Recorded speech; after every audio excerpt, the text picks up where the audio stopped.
I get to Airbnb, I think this is an interesting thing I have to tell you first. So I went to Puerto Rico about 2014 in December. So I landed in San Juan. This is the main city here in Puerto Rico. I couldn't find a place to stay, so I looked on Airbnb for a place to stay, and I ended up finding a place here. I have to travel there by boat. The catch is, it's not just a home, it's a tent on the beach. So when I went there, I thought, oh no, it's going to be a horrible stay. I'm going to be kidnapped. I'm going to be robbed. I'm not going to find it. I came at 11 p.m. with my sister and my friend. I would met our host. She's 21 years old. I asked her, why are you hosting on Airbnb? You're so young. She said, I need to earn extra money to pay for my books and tuition. I'm a student and I can't afford my books and tuition. Okay?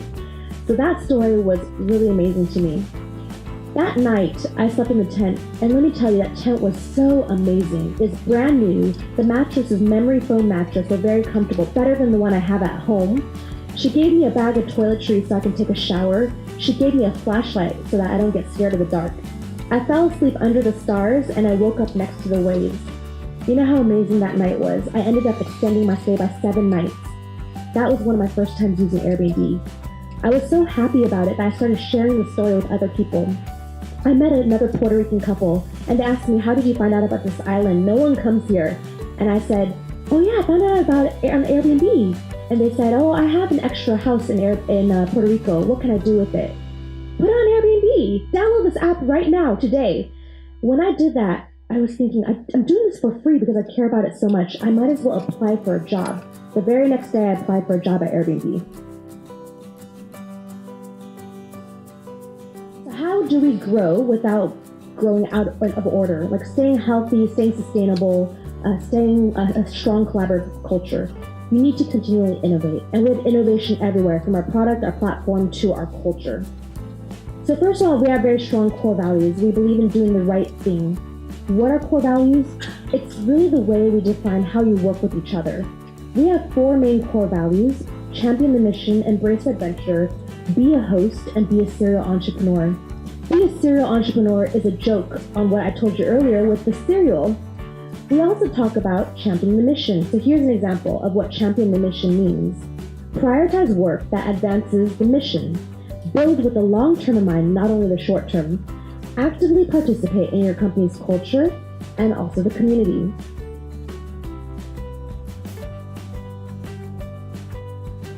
So continual innovation is important not only in the office, but also in the rest of the economy. And it's important because first we have to understand, how did the sharing economy come about? It is born from 5 megatrends: people, technology, climate, economy, and travel. There's 2 sides to it really. If we understand the way the sharing economy works, you can see there's labor and capital.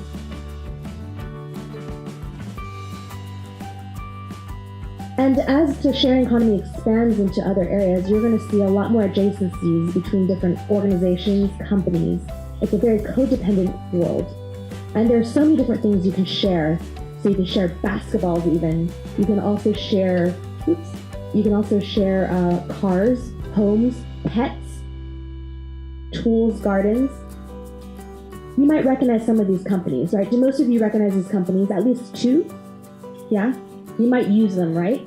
So there are tons of sharing economy apps, and you can expect to see more going forward, because the sharing economy really allows for other types of ideas to come into the platform, and you'll see that there's a lot more different opportunities.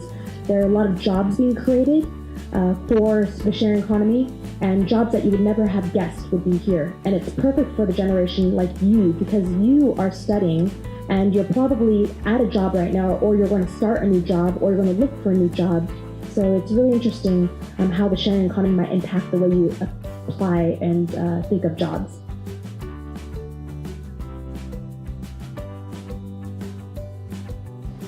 So let's get ready for the second case study. Okay, business travel. I'm going to go through this pretty fast, but let's see if you guys can listen. I think we might have some prizes for people who can answer some questions later. So business travel is going to be really important, especially for all of you, especially as you travel for work. So we realize that business travelers want the same type of feeling that Airbnb guests have when they travel for leisure. They want to be able to work, but also relax and not have to feel like they live out of a suitcase. So we were approached by a company called Salesforce to help them out with a big conference called Dreamforce. They expected about 170,000 attendees, and they knew that these people might have a hard time to find accommodation. The thing is, we weren't ready for them, but we didn't turn them down. We said, let's make this a case study. First, we listened to them. What do they want? They want to be able to streamline the booking experience. Their travel managers have to be able to have visibility and manage the expenses. They also want high-quality listings that their employees will enjoy. Okay, so knowing all this, we designed business travel for Airbnb, where you can search for homes, work from them, and still feel like you're in a business travel ready type of home. So here's an example of a business travel ready home. And now the business travel ready homes have a little badge so you can actually see which ones are business travel friendly. And when they're business travel friendly, maybe it means that they have Wi-Fi, a laptop friendly workplace, self check-in, shampoo, hangers. And this is a way that you can pay. So you can see that we made it a lot easier for travel managers, and we were able to partner with Salesforce to reduce the friction and to actually use Airbnb for their employees. Here's an example of how else you can use Airbnb while you work. So there are many companies that will now approach us to use Airbnbs for team building. Sometimes in Singapore, I will even use an Airbnb to bring my team there for brainstorming on strategy for the company, or to do team building so we can help to get to know each other. There are kitchens as well, so some people like to cook while they travel. And these are many of the companies that use us today. Maybe you recognize one or two of them, or maybe all of them. Even banks are using us, and one interesting thing about this is that the reason why they use us is because their interns went and requested to use Airbnb for business travel.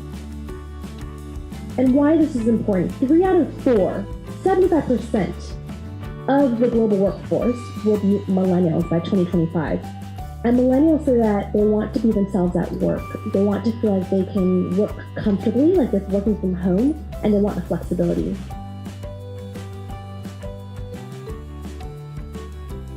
But one thing's for sure is that Airbnb is like a rocket ship. When I first got offered a job, I didn't really think too much about it, because as Sheryl Sandberg, the COO of Facebook, once said, if you're offered a seat on a rocket ship, you don't ask which seat. So I just jumped on. And earlier, Sheryl also asked me, what is your leadership style and how do you continue to lead with your groups? I really do believe that to go forward as a strong leader, you want to embrace change and be open to challenge. And if you stay curious and hungry as students and beyond class, I think that will take you really far.